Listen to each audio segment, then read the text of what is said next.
Woo! Defense! Welcome to That's Good Broncos 3-0 Spectacular. I am Brandon Perna, and I feel pretty good after seeing the Broncos offense finally start to take shape Sunday night against the Detroit Lions.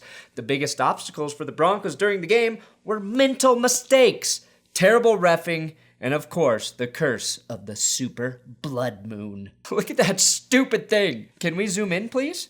See, it's Brady and Kraft caught kissing and interlocking hands in the blood moon. And they gave Michael Sam shit for his man-on-man kiss when he was drafted. Robert Kraft has kissed way more men than Michael Sam. I told you that organization is like a cult.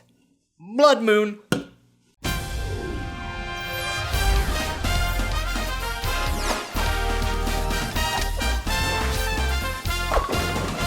Peyton Manning chucked 2 beautiful touchdowns in the Broncos' 24-12 defeat over the Detroit Lions Sunday night. Manning also threw for over 300 yards for the 92nd time in his career.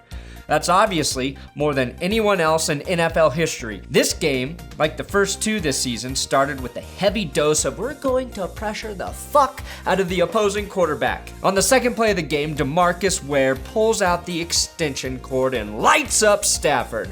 I'm not sure if Von Miller was excited for Ware or jealous, because I think he tried to take him out of the game with this vicious head slap. Then Ware said to me, Likey Jackson, let's light this dude up together. And they did, almost snapping Matthew Stafford in half. I received a tweet during the game from Philo Shelton, who's a great supporter of me on Twitter, that said, please rant about how stupid the Sunday Night Football dong is again. Well, he obviously meant song, unless he was thinking of Megadong, which is what Calvin Johnson is referred to in the locker room. But I did catch some strange funk porn-sounding music they played in the first quarter right before commercial break. Each team with a 3 and out. Detroit with the ball again. I think the new Sunday Night Football opener should just be this. Detroit with the ball again. Actually, wait. I think it would be better if it was this.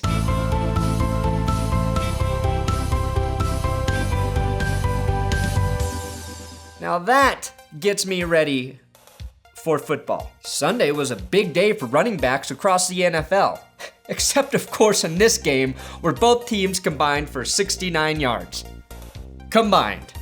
The longest run of the game was 9 yards, and guys like TJ Ward consistently made great open field tackles, and the big men inside stuffed the run all night long. Big men are always the best at stuffing things.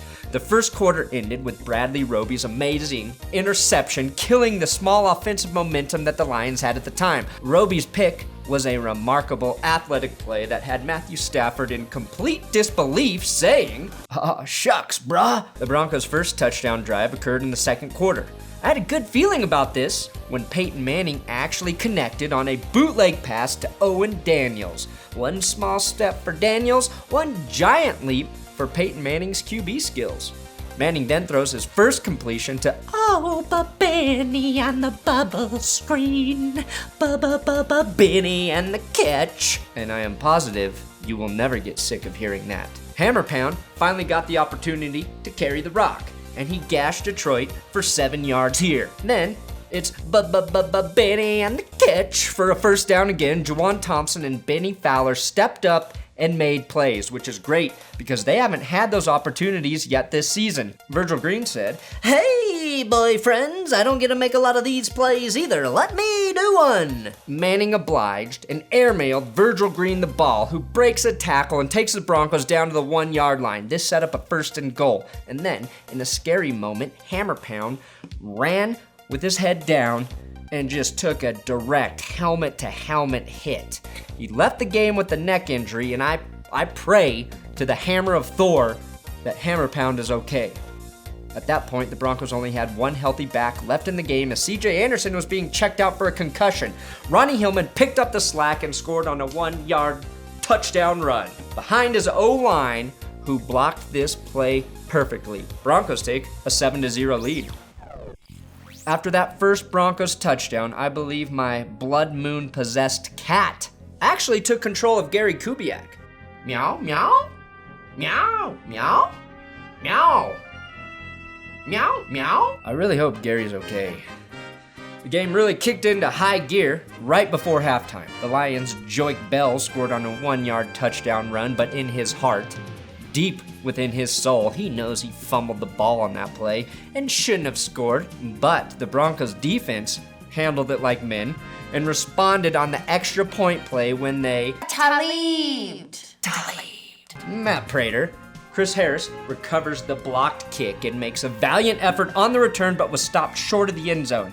Even if Harris outran Eric Ebron, who may be the fastest tight end in the league, Matt Prater had him in his sights and was ready to puke on him if necessary. And he had food poisoning last night. Yeah, food poisoning?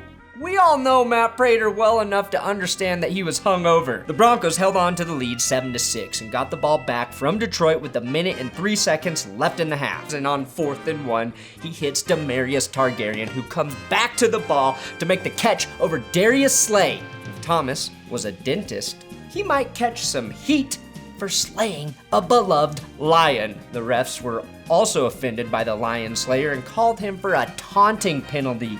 I guess running backwards in the NFL is fucking taunting? Weird, because I'm pretty sure corners run backwards on every play. Broncos entered halftime up 14-6. Demaryius Thomas squandered the Broncos' opening possession after halftime by trying his little heart out to get this first down. Unfortunately, that's a Goliath-sized fumble because he never touched the ground. Although, I think it could be argued that it was in fact an incomplete pass from Demaryius, who launched the ball 10 yards down the field. This was followed by a mental error. Sylvester Williams gave the Lions 15 free yards when he took a cheap shot on Matthew Stafford. The curse of the blood moon rained its liquid blood and piss all over the Broncos when Amir Abdullah scored a touchdown later in the drive. The good news is the Broncos stuffed the 2-point attempt. The Broncos actually stopped all of Detroit's point after attempts during the game. Talib. So congratulations, Denver. Ronnie Hillman's mouthpiece received a significant amount of attention. He probably wears it to stop John Elway from trying to kiss him on the sideline. Hillman wouldn't mind so much, but John Elway has developed a nasty chewing habit. Sack Barrett was determined to make sure he didn't get bit by the lion and strip-sacked Matthew Stafford, giving the ball back to Peyton Manning. The Broncos utilized this turnover to strengthen their lead. Brandon McManus missed the first field goal of the season on this 53-yard attempt, but Detroit was flagged on the play for stacking one side of the line with too many players. Yes, we McManus shoots again and nails it down the gooch to give the Broncos a 17-12 lead. Yes, we McManus. Meanwhile, Brock Osweiler was bored off his ass on the sideline. I guess I'll just rewatch this tape of me playing quarterback in Arizona so I can remember what it felt like to be a QB. With the clock ticking away, the Lions were finding success in their hurry-up offense. David Bruton came to the rescue and made a tremendous play, reading Matthew Stafford like a book, like a kid's book, not like a book that's hard to read. For example, Infinite Jest or Finnegan's Wake by James Joyce. I'm talking Bernstein Bears, and Bruton read it at a college level, picking up the ball and finishing the chapter on the Detroit Lions offense. Peyton Manning, being the bloodthirsty, black-hearted QB he is, puts the final stake through the barely breathing Lions with his final drive. He started with one ferocious thrust of the spear by connecting with heat. Manuel just made the big dick catch of the game, Sanders, down the right sideline. I have no idea how Sanders makes his catch, but he does. Manning noticed the Lions' heart was still slightly beating, so he tightened his grip on the death spear and twisted it so the Lions' heart would explode with this arching beauty of a ball that falls right into Owen Graybeard Daniels' hands for another Denver Broncos touchdown. The Broncos take an insurmountable 24-12 lead to win the game. Here's something crazy. The Detroit Lions have a silver-foxed pervert cup talker on their sideline. Hey, Matthew, you want to make 2 boys 1 cup? Yep, I'm talking into the cup. I believe most of the Broncos' big passing plays came at the expense of Darius Slay. Fortunately for him, he is a good-looking man. I'd be mad about those touchdowns I gave up if I wasn't so damn handsome. God, look at me. I love Jim Caldwell, but he always looks like he just got done watching the Hillary Clinton and Miley Cyrus sex tape, which isn't nearly as bad as the double bill Hillary Clinton sex tape, which is with her and Bill Clinton and Billy Ray Cyrus. Thanks for watching another episode of That's Good Broncos. Make sure you subscribe. Follow me at Brandon Perna on Twitter. And if you want That's Good Broncos shirts, go to ThatsGoodSports.com, click on the Buy Shit tab, and buy my shit. And the music you hear is, of course, from the Mad Fanatic. Go check out his channel for 100% Bronco music. This is Orange Crush 2.0. And make sure you share this video.